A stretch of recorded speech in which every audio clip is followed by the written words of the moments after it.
خير الأنام محمد وعلى آله وصحبه أجمعين. أما بعد. قال الله تعالى في القرآن الكريم وهو أصدق القائلين: أعوذ بالله من الشيطان الرجيم. بسم الله الرحمن الرحيم. إنما يخشى الله من عباده العلماء.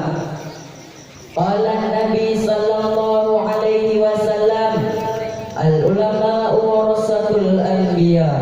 وقال في الحديث أخرى: اتبعوا العلماء فإنهم سراج الدنيا ومساب الآخرة. Sadaqallahul azim wa sadaqan nabiyul karim. Puja dan syukur kepada Subhanahu wa taala yang mana oleh Allah yang telah menjadikan 7 benda langit tanpa tiang dan 7 benda bumi tanpa pembatasan.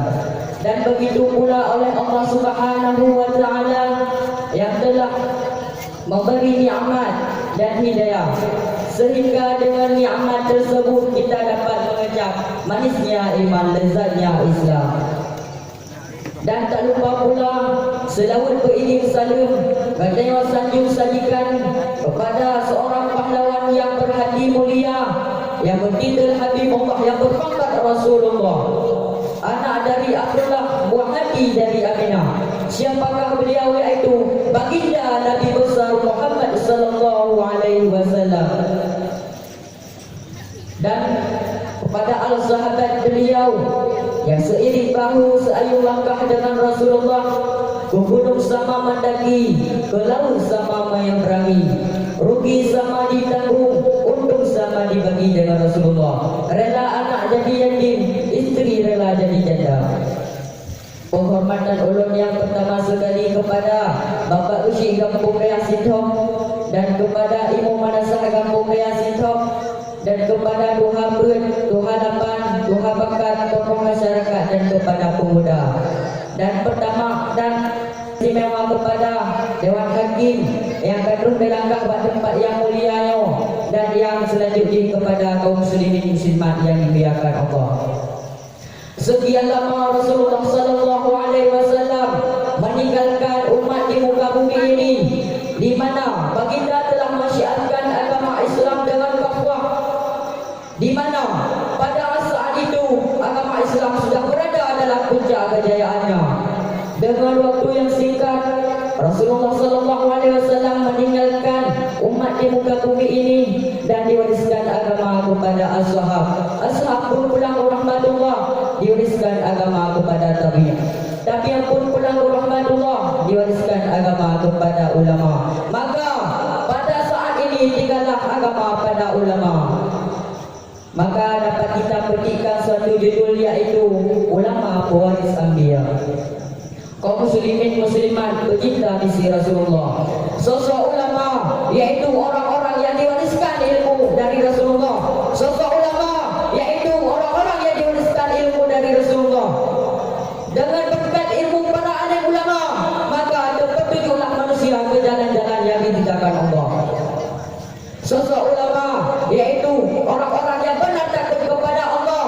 Sosok ulama yang benar-benar takut kepada Allah sesuai dengan firman Allah Subhanahu wa taala. Bismillahirrahmanirrahim.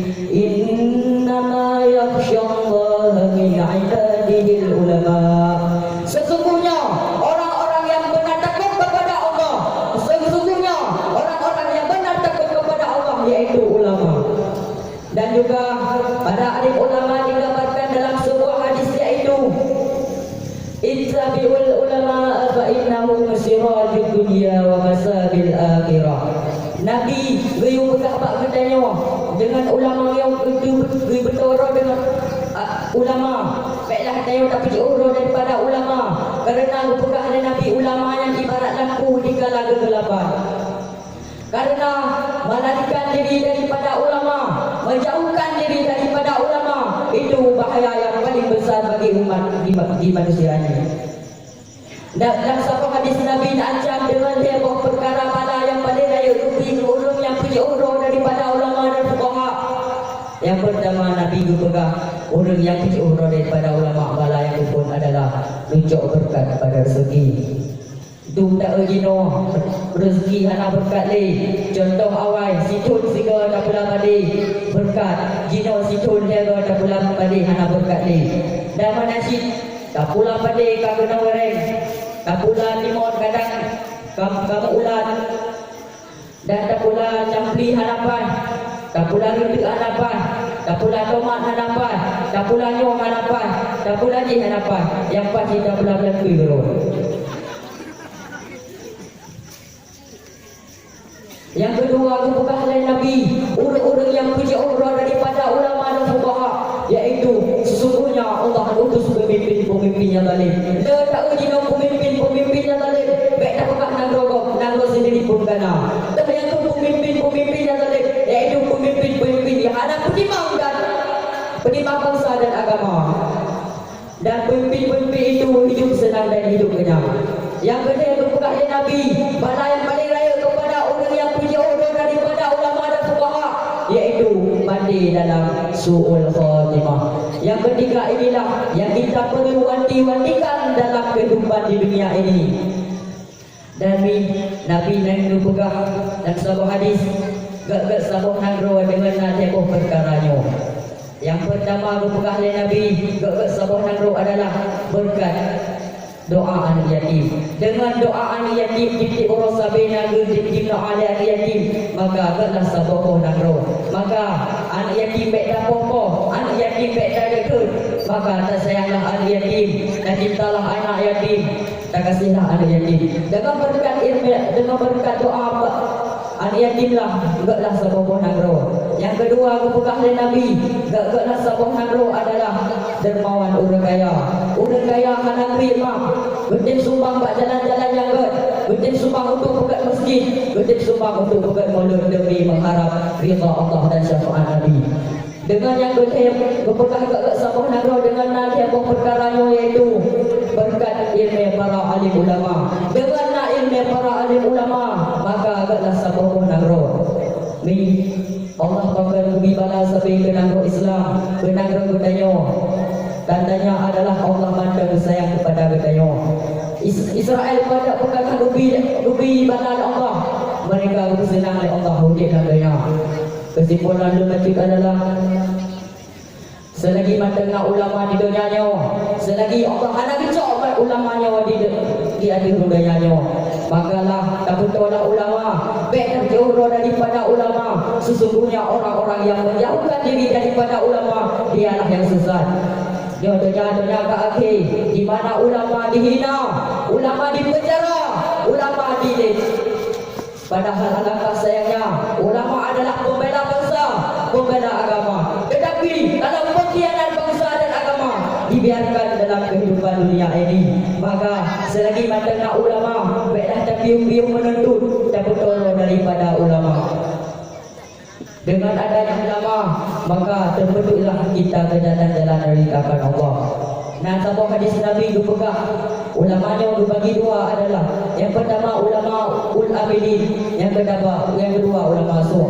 Dan yang kedua ulama ul-amilin, iaitu ulama-ulama butai-butai ulama. Yang kedua ulama su', dan yang kedua ulama iaitu ulama-ulamaan, ulama-ulama roh. Dengan ulama-ulama roh mempamerkan keimanan gaya, mempertinggi ibadat gaya, supaya orang lain berpujuk gayanya adalah situ dia. Dengan adanya ulama, makalah kita tuntut baiklah tak puji umrah daripada ulama. Yang anak ulama di dunianya sungguh terdewa pun terbereh, menyambut terbereh anak ilmu dan buku-buku yang enggak bubut, maka dosa yang bergada. Karena ulama berpegang, seandainya anak ulama, yang anak ilmu para alim ulama, makalah sesat nyata kedewa.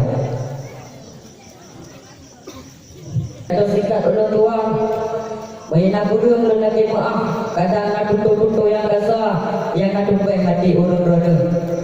Lun akhiri wa billahi taufiq wal hidayah. Assalamualaikum warahmatullahi wabarakatuh. Waalaikumsalam